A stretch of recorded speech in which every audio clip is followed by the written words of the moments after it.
कृपा सिंधु जगत स्वामी नमस्तुभ्यम नमो नमः। हे कृपा के सागर जगत के पिता, तेरे चरणों में मेरा बार बार नमस्कार हो। ऐसे मधुर व वाणी से श्री शुक्र जी ने पूछा, हे पिताजी, एवं ग्रह समायोगे कोई होगे किम फलम। ऐसे ग्रह होने पर कौन से नाम वाला योग होगा, उस योग के प्रभाव से कैसा फल होगा। आज आपकी वाणी सुनने के लिए कौन कौन सी आत्मा उत्सुक हो रही होंगी, जैसा भी उचित समझें, कृपा करके उन्हें मार्गदर्शन करने की कृपा करें। श्री भृगु उवाच, श्री भृगु जी बोले, ऐसे ग्रह होने पर कर्म योगे उचते कर्म नाम वाला योग होगा। उस योग के प्रभाव से कर्म फल को भोगना ही पड़ता है, जैसा कि योग बना हुआ है। आज श्रावण मास से सावन का महीना होगा, कृष्ण पक्ष होगा, सप्तम तिथ्याम सप्तमी तिथि होगी, संक्रांति दिवस होगा, रविवार से एतवार का दिन होगा। मेरे पुत्र, मेरे भगत मेरी वाणी सुनने के लिए उत्सुक हो रहे होंगे। हे पुत्र भक्तों, आज मेरी आत्मा अति प्रसन्न है अपने पुत्रों भक्तों को देखकर, क्योंकि मैं बार बार कहता रहता हूँ, मेरे भगत ही तो मेरी पूंजी है। जब मेरे भगत भाव से, श्रद्धा भावना से मेरी वाणी को सुनते हैं, सत्संग करते हैं, भंडारे इत्यादि करते हैं, तो मेरी आत्मा प्रसन्न हो जाती है और फिर मैं ढेरों के ढेर आशीर्वाद देता हूँ। सर्वप्रथम श्रावण मास की संक्रांति के दिन मैं अपने पुत्रों भक्तों को ऐसे आशीर्वाद दे रहा हूँ, जिससे कि उनका नाम माँ मंगलमय हो, सभी की चिंताएं दूर होती जाएं।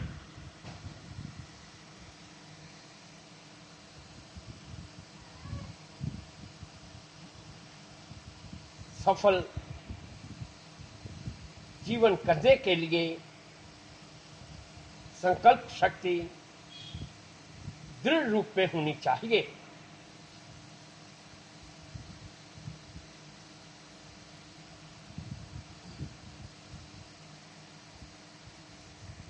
कर्म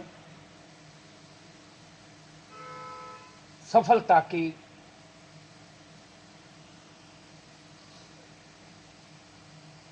जड़ है।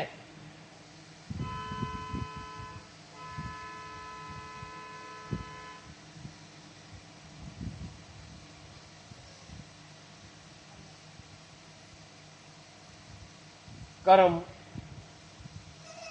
देखा जाए तो विश्व के ही प्राण हैं।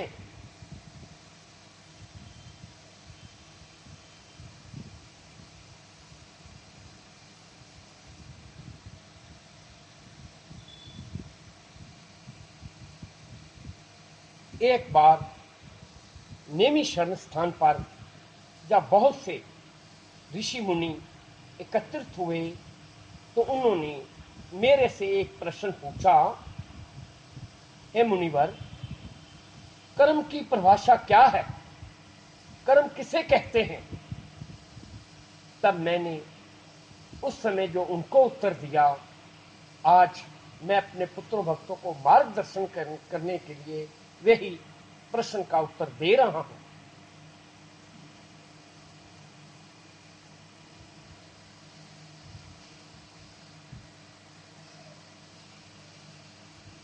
समाज को ऊंचे उठाने के लिए भाव बनाकर जो त्याग किया जाता है, उसे कर्म कहते हैं, जिससे समाज का हित हो और जितने भी हम काम करते हैं, खाना पीना, पहनना, चलना फिरना, सोना, ये कर्म नहीं है। इन्हें मैं क्रियाएं का नाम देता हूं। ये तो एक क्रियाएं हैं।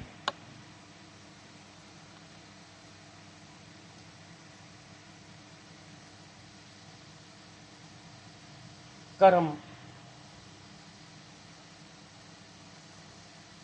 जब कोई प्राणी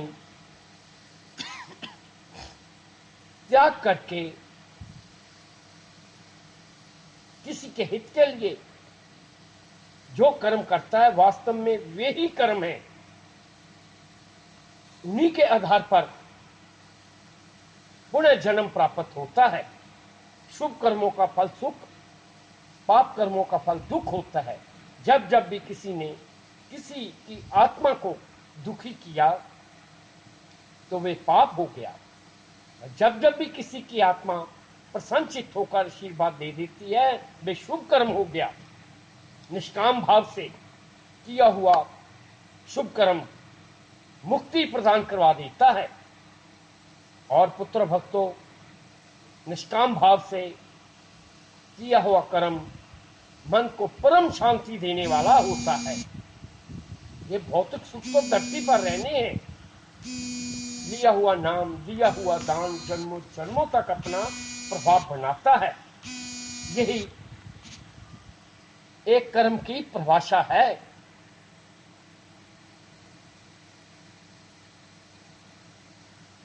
कर्म करते हुए सचेत होकर करना चाहिए, जिससे कि प्रायश्चित और पश्चाताप की अग्नि में ना जलना पड़े।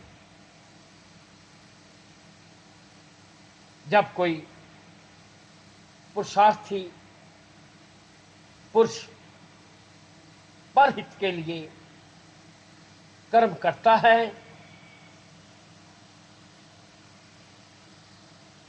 तो देवात्मा भी प्रसन्न हो जाती हैं।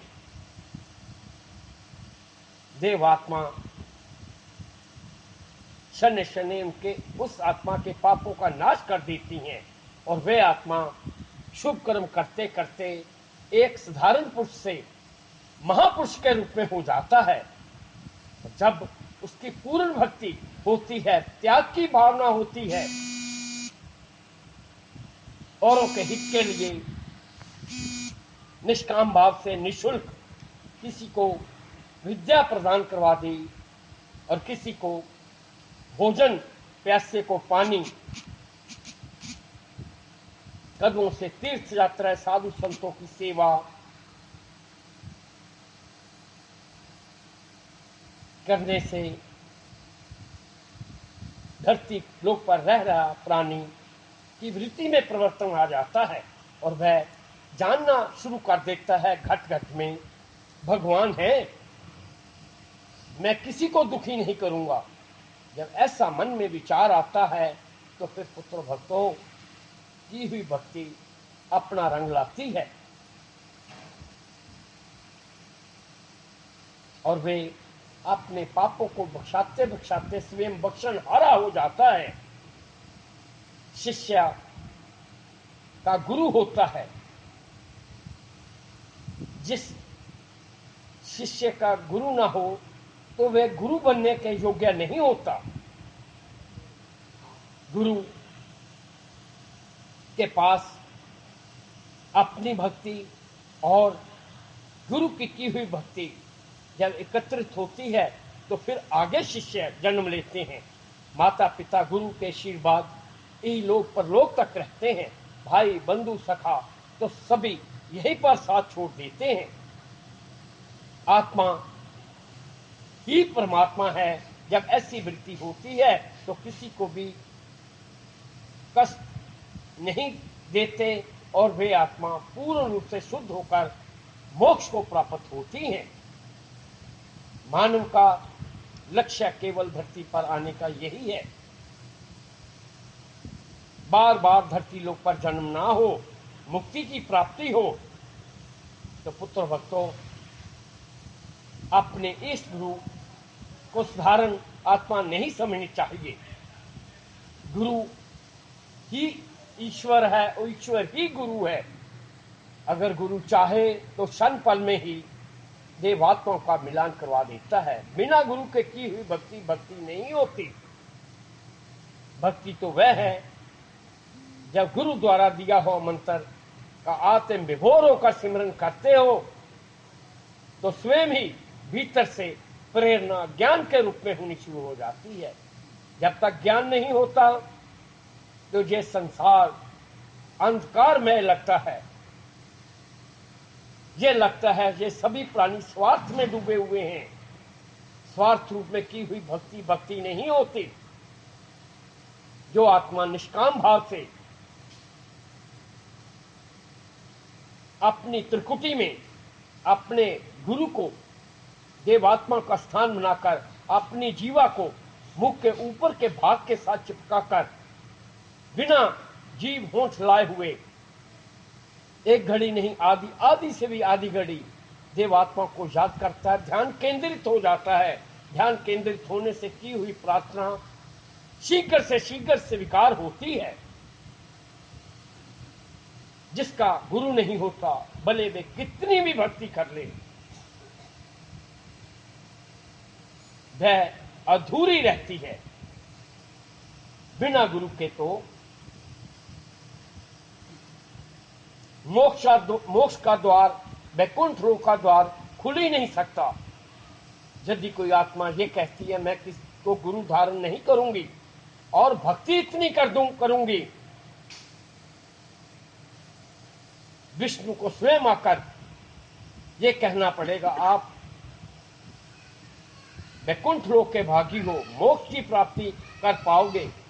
हे पुत्र भक्तों, ऐसा नहीं हो सकता।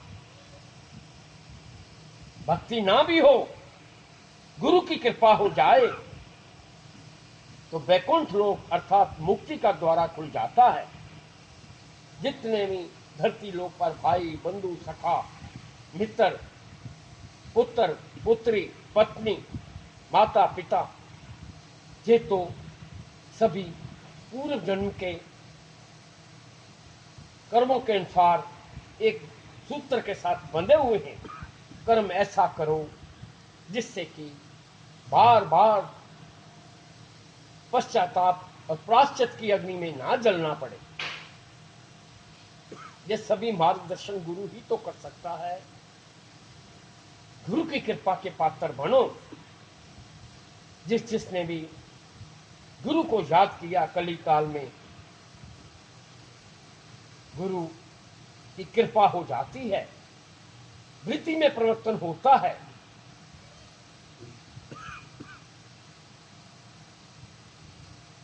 गुरु के साथ इतना स्नेह होना चाहिए जैसे लोभी व्यक्ति को धन प्यारा होता है, कामी पुरुष को स्त्री प्यारी होती है। ऐसे ही जब भक्त को भगवान प्यारा होता है, शिष्य को गुरु प्यारा हो जाता है, तो पुत्र भक्तों फिर इस जीवन में आनंद ही आनंद आना आरंभ होता है। यदि कोई सोचता है मेरे पास बहुत धन है, हे पुत्र भक्तों, ये धन, ये तंदुरुस्ती, भौतिक सुख सभी यही रहने हैं। असली धन तो नाम रूपी धन है, उसे एकत्रित करो और त्याग की भावना से शुभ कर्म करो। यदि कोई त्याग दान में दिखाता है केवल लोग दिखावे के लिए, तो वे दान नहीं है, वे भक्ति नहीं है, वे तो केवल लोग दिखावे का एक प्रपंच है। जब गुरु के शरण में जाते हो तो वृत्ति में परिवर्तन होता है, भाव उमड़ने शुरू हो जाते हैं। फिर गुरु की कृपा का पात्र होते हो, जिसके ऊपर गुरु की कृपा होती है। हम देव आत्माओं के भी उनके ऊपर कृपा बनानी ही पड़ती है। इसीलिए धरती लोक पर यदि किसी ने साक्षात भगवान देखना हो तो अपने गुरु के रूप में देखो। गुरु की निंदा करनी तो परे की बात, निंदा सुनने से भी पापों के भागी होते हो।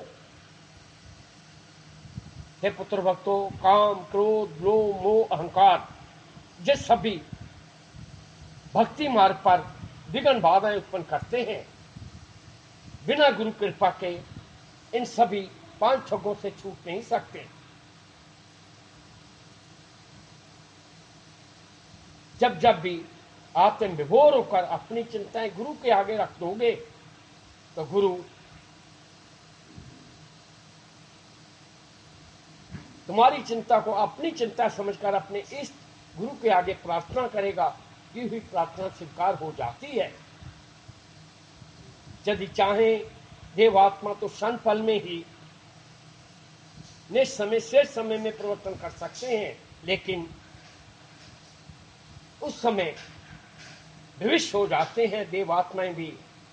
जब कर्म के सिद्धांत को देखते हैं, गुरु जब प्रार्थना करता है तो उस प्रार्थना से पापों के ढेरों के ढेर नाश होते हैं।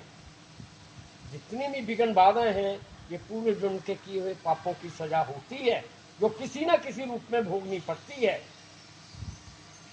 अर्थात कली काल में गुरु कृपा से बढ़कर कोई कृपा नहीं।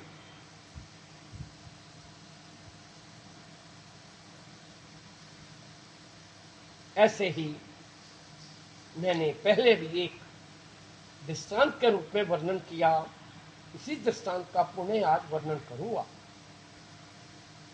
महर्षि वेद व्यास नाम वाली आत्मा के घर जब पुत्र ने जन्म लेना था तो उसे गर्भ में ही ज्ञान हो गया था, इसलिए वो जन्म नहीं ले रहा था। वेद व्यास ने अपनी भक्ति से, योग माया के बल से विधि के विधान को 5 पल के लिए रोक दिया, जिससे कि सुखदेव की माता पीड़ा से दूर हो सके और सुखदेव जन्म ले सके। घर में ही ज्ञान होना, कितनी भक्ति होगी उस आत्मा की। तब अपने पिता वेद व्यास के आगे प्रार्थना करने लगा। जब बालक अवस्था में था, पिताश्री आप देव ऋषि महर्षि हो, आप तो जानते हो मेरा लक्ष्य धरती पर आने का केवल एक है, केवल भक्ति। इसलिए मैं भक्ति करने के लिए वनों में जा रहा हूं। अब देव ऋषि वेद व्यास रोक नहीं सके, क्योंकि वे जानते थे ये कोई साधारण आत्मा नहीं है। वनों में भक्ति करते करते समय व्यतीत हो रहा था तो मन में आया, मैं जिसको हर क्षण पल याद करता हूं, कभी उसके साक्षात दर्शन तो करूं। अभ्यास करते करते सुखदेव की आत्मा वैकुंठ लोक में पहुंच गई। वैकुंठ लोक में द्वारपालों ने रोका। तब सुखदेव अहम की भावना से कहने लगा, अरे जाकर विष्णु जी को कह दो, देव ऋषि वेद व्यास जी का पुत्र सुखदेव आया है, वह आपके दर्शन करना चाहता है। तब द्वारपालों ने विष्णु जी को जाकर सारा दृष्टांत आदि से अंत तक सुनाया। तब विष्णु जी ने कहा, जाकर उसे कह दो आप मेरे दर्शन नहीं कर सकते, क्योंकि आपका कोई भी गुरु नहीं है। बिना गुरु के वैकुंठ लोक में आ ही नहीं सकते। द्वारपालों ने जाकर अपने स्वामी का संदेशा दिया। सुखदेव अहम के मारे द्वारपालों के साथ विवाद के रूप में करना आरंभ कर दिया। द्वारपालों ने सुखदेव को वैकुंठ लोक में से धक्के देकर बाहर निकाल दिया। अब बहुत ही उदास मन के साथ पहुंच गए अपने पिता वेद व्यास जी के पास। जाकर कहने लगे, पिता श्री, आप जैसा त्रिकालज्ञ पिता हो और मेरे जैसा सुखदेव नाम वाला पुत्र, तो क्या मेरे को भी गुरु की आवश्यकता पड़ेगी? वेद व्यास महर्षि सब कुछ जानते थे। उन्होंने कहा, हाँ पुत्र, गुरु के बिना भक्ति अधूरी है। तब सुखदेव ने कहा, तो आप ही बताओ, इस धरती लोक पर मेरा गुरु कौन होगा? तब वेद व्यास जी ने जोग माया के बल से देखा और कह दिया, इस धरती लोक पर यदि आपका कोई गुरु होगा तो वे राजा जनक नाम वाली आत्मा हो सकती है।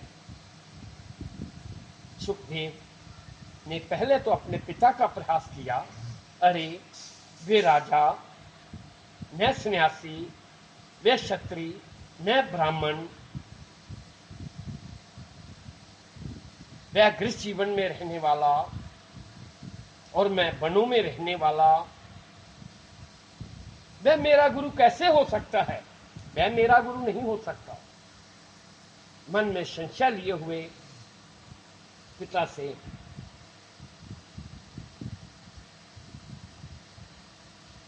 दूर नमस्कार करके हो गया।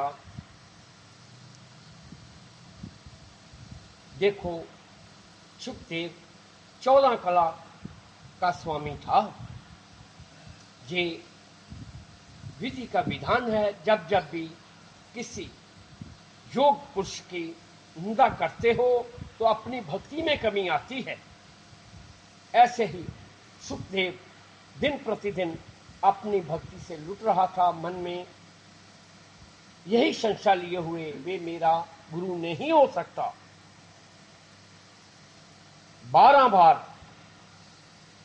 पिता के कहने पर घर से तो ये सोचकर चलता, गुरु अपने पिता की आज्ञा मानकर बस आज मैं गुरु धारण करूंगा, लेकिन मन में रास्ते में ही संशय उत्पन्न हो जाती, वे मेरा गुरु नहीं हो सकता। वे गृह जीवन में रहने वाला एक राजा जिसके पास बहुत सुखों की कमी नहीं है, वे मेरा गुरु कैसे होगा? बस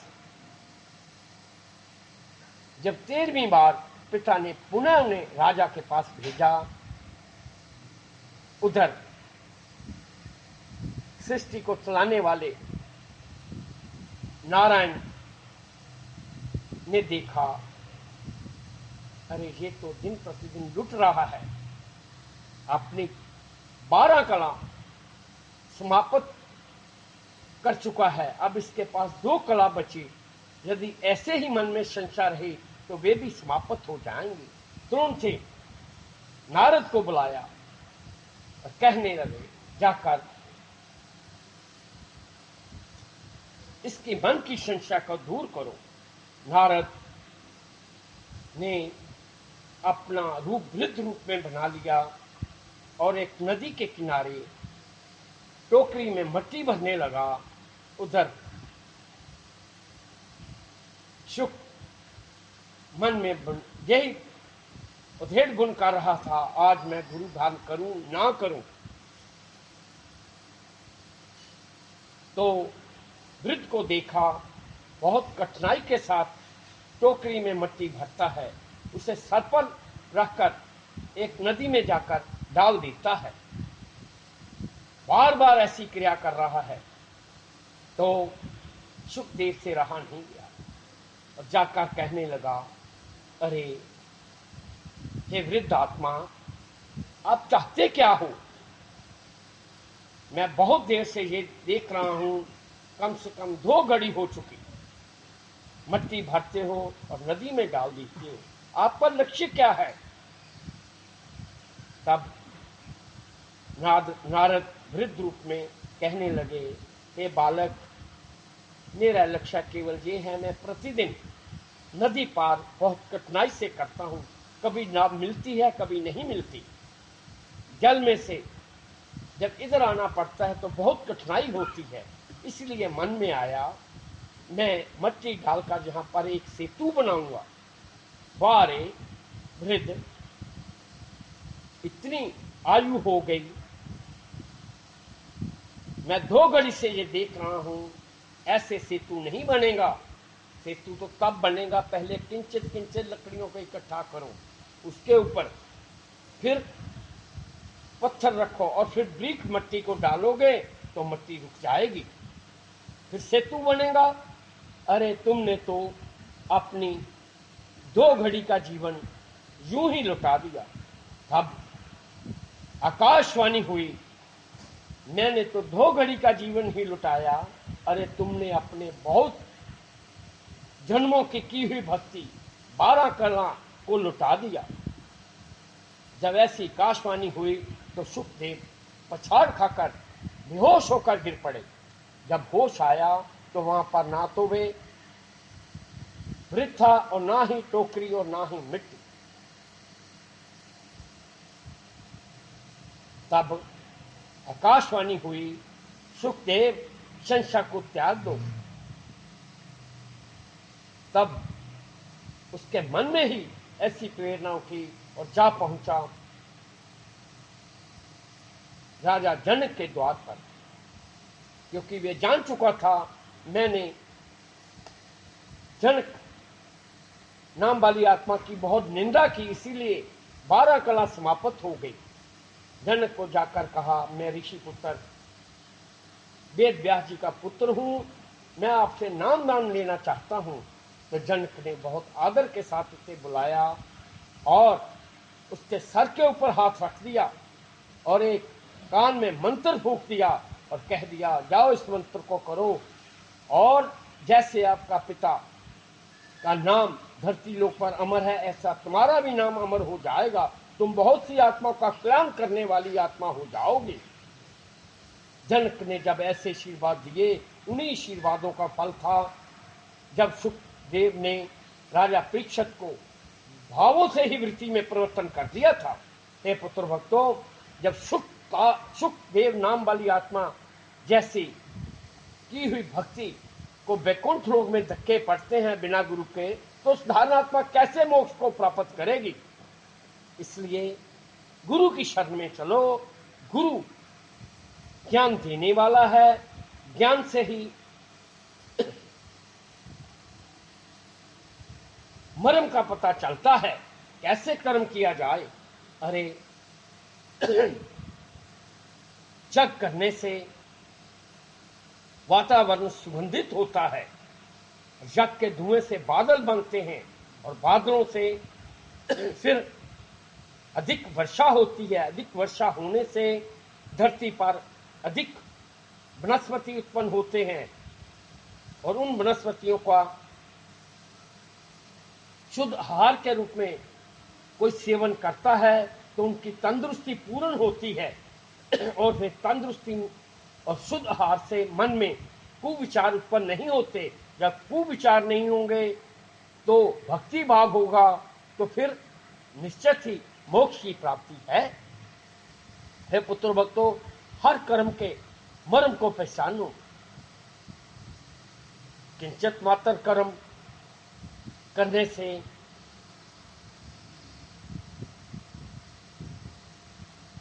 जन्मों जन्मों के पापों का नाश होता है और किंचित मात्र किसी की आत्मा को जब पीड़ा देते हो तो ना जाने कितने नव कर्म निर्माण हो जाते हैं। फिर कर्म को भोगने के लिए किसी न किसी जून में जाना पड़ता है। इसलिए यदि चाहते हो बार बार धरती लोक पर जन्म ना हो तो केवल गुरु की शरण में लगो। और जो आत्मा सावन संक्रांति के दिन मेरे दरबार में अतिथि सेवा, रक्षा जाग, संकल्प जाग, प्रार्थना यज्ञों के रूप में करेंगे, उनके किए सभी तरह के यज्ञों को मैं अपने हाथों से स्वीकार करता हूं और आशीर्वाद देता हूं। इन हाथों से शुभ कर्म होते जाएं।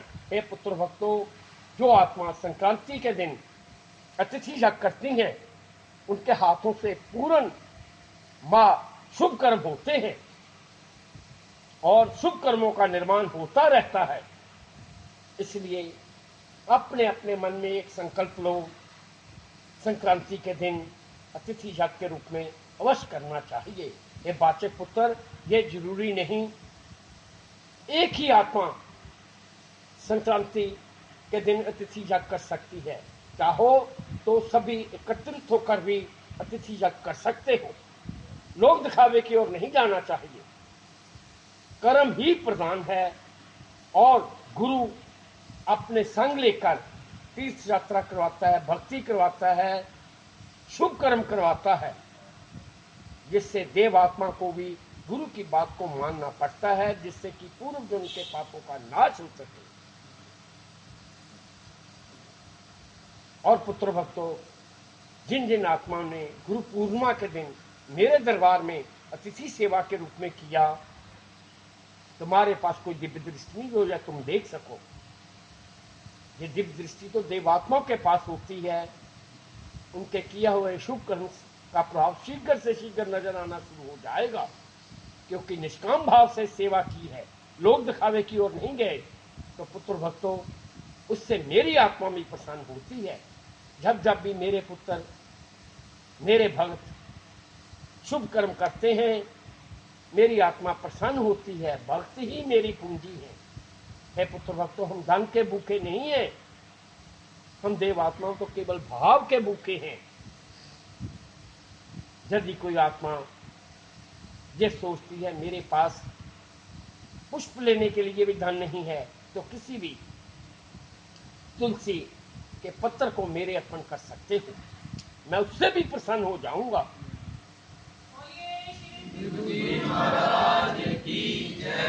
क्योंकि उसमें भाव होंगे। भाव ही तो एक है जिससे शुभ और अशुभ कर्म होते रहते हैं। मैं उन आत्माओं को प्रेरित करके अपने दरबार में बुलाता हूं और आशीर्वादों के रूप में प्रदान कर देता हूं। हे पुत्र भक्तों,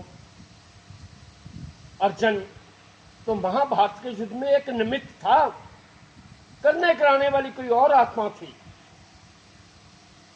कृष्ण ने तो पहले ही अर्जुन को कह दिया, हे अर्जुन, तेरा यश मान कीर्ति बढ़ा रहा हूं।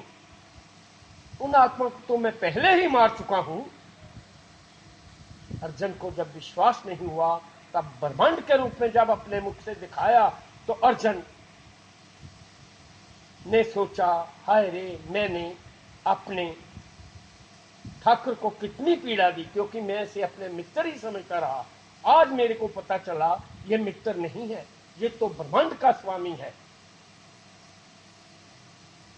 यदि मैं इसके आज्ञा का पालन नहीं करूंगा, तो फिर ये ब्रह्मांड का स्वामी मेरे से रुष्ट हो जाएगा। उसी दिन से अर्जुन ने किंतु परंतु करना छोड़ दिया और युद्ध करने के लिए तैयार हुआ।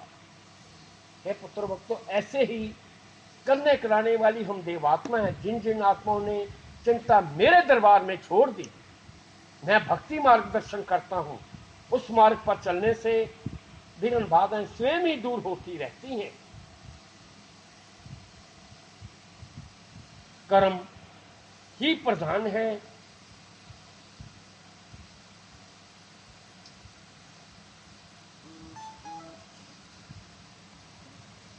मैंने आज किंचित मात्र कर्म की परिभाषा के रूप में मार्गदर्शन किया, क्योंकि पुत्र भक्तों, मैं यह देख रहा हूं कली काल में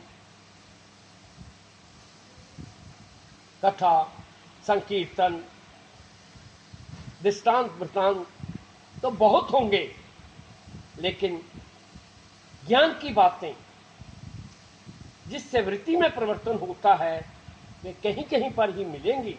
विशेषकर जहां पर मेरा अक्षर रूपी वाणी ग्रंथ के रूप में होंगे, क्योंकि कल युग में बहुत सी आत्मा, विशेषकर भविष्यवक्ता, मेरे नाम का सहारा लेकर धन की प्यास बुझाएंगे।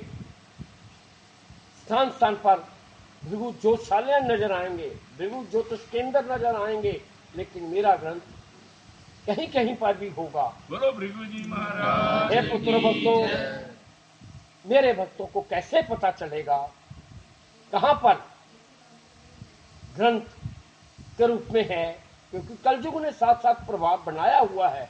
हे पुत्र भक्तों, जिस दरबार में धन का लोभ नहीं होगा, जो अक्षर रूपी वाणी से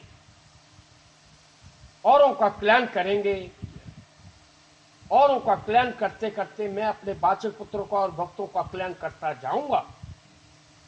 क्योंकि जैसे पहले भी मैंने बताया हुआ है, मेरा लक्ष्य केवल कल्याण परोपकार का है।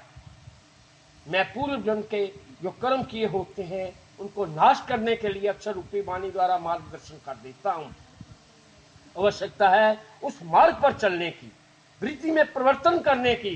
वृत्ति में परिवर्तन कैसे होगा?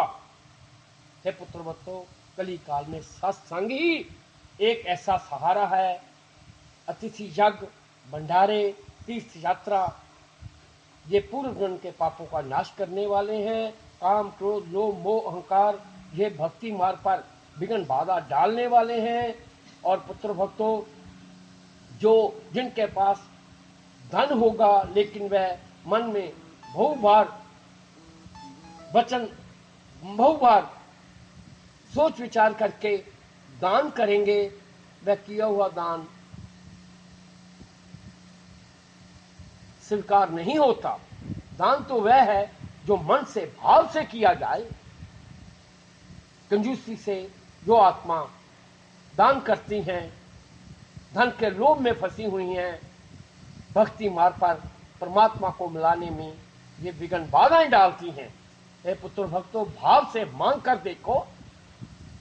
जिसने भी मन में एक संकल्प कर लिया, मैं तिथि यज्ञ करूंगा, तो पुत्र भक्तों पता नहीं चलेगा धन कहां से कैसे आ रहा है। हे पुत्र भक्तों, जब साधारण आत्मा किसी का ऋणी नहीं होती, हम देव आत्मा अपने भक्तों का ऋण कैसे रख सकते हैं? अरे